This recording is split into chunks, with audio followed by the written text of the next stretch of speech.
Hey everybody, as you've no doubt probably heard by now, we are in full lockdown in Seattle, Washington, which means I can't go outside anywhere to make content, but being locked down in the studio and at my house has given me time to reflect on my actual gear over the past year and a half or so of usage. And I have with me two very different cameras, the A7S II and the Blackmagic Pocket Cinema Camera 4K. And the thing about these is really when you start comparing spec sheets, there are advantages to these things that are more subjective besides those.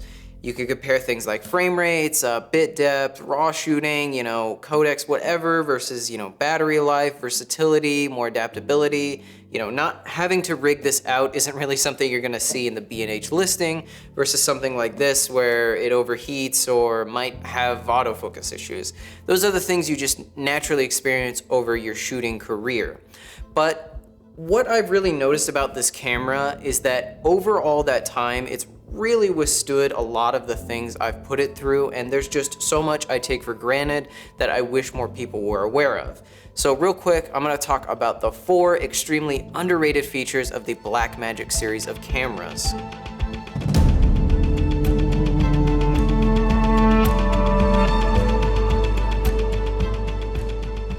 So the first thing I want to talk about is Blackmagic OS, which is the proprietary software that pretty much all of Blackmagic's products run on, including the Ursa, the Pocket 4K, the Pocket 6K, their external recorders, and some of their other products. But the great thing about it is it just carries along in their ecosystem, which means I could pick up pretty much any of their products all the way from the top tier to the low tier and be right at home knowing how to use it. Everything seems very logically laid out, and anything that I'd really want to change on the fly while I'm shooting is just front and center. I could probably teach my mother to use this camera in an afternoon and she could pick up 90% of the features and just get going. Couple that with the responsive touchscreen, it means I'm not futzing around with all these custom parameters while I'm actually trying to get a shot. Contrary to the Sony devices, I find that I'm constantly fumbling through menus or having to set up custom buttons, or everything is just smashed and there's just so much data on the screen that I really don't need to see. After going to another device from using this, it's almost like, going back in time like 10 years. It's so bad.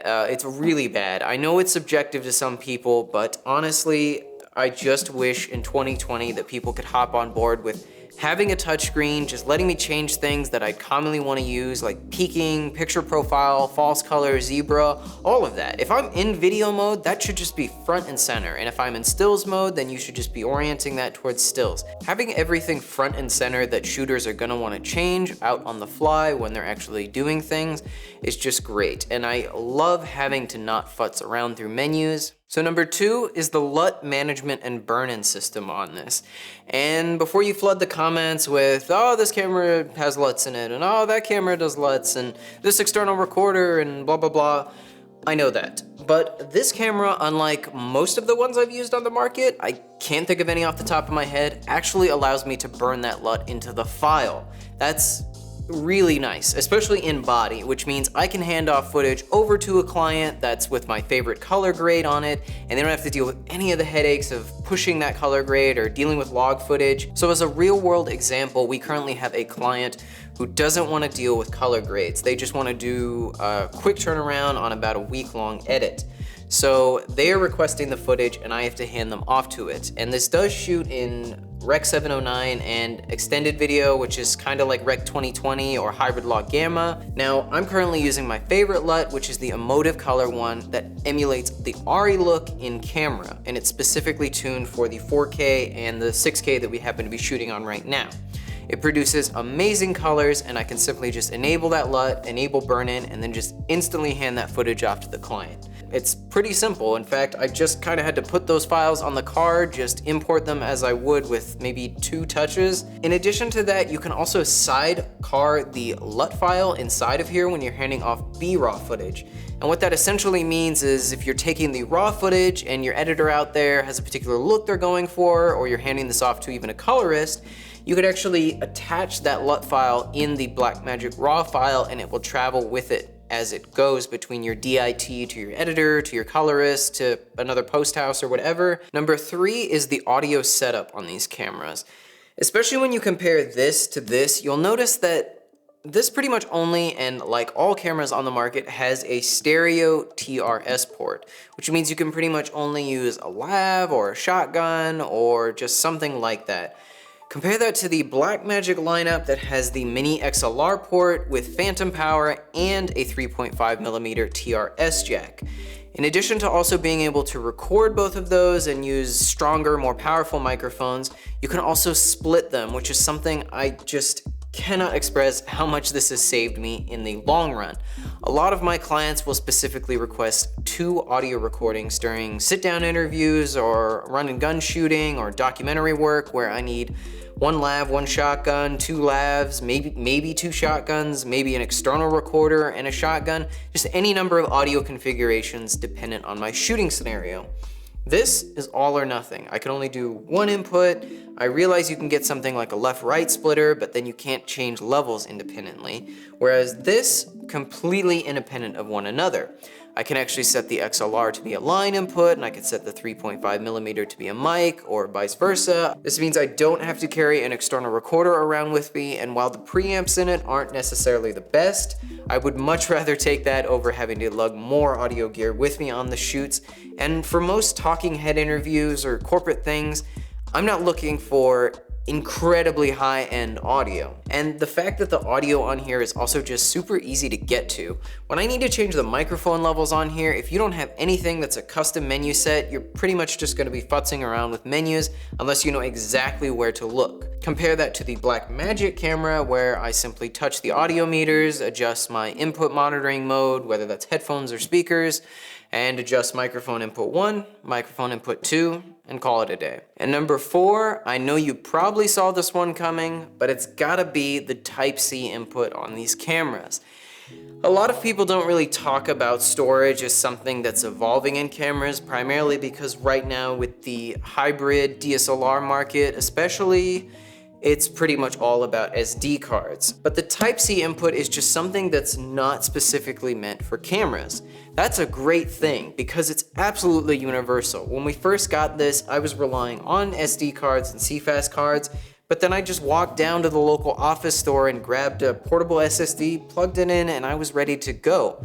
And maybe paid $80 for it for 512 gigabytes of storage. And the fact that in addition to that, once I'm done recording on it, I can easily offload it just extremely fast.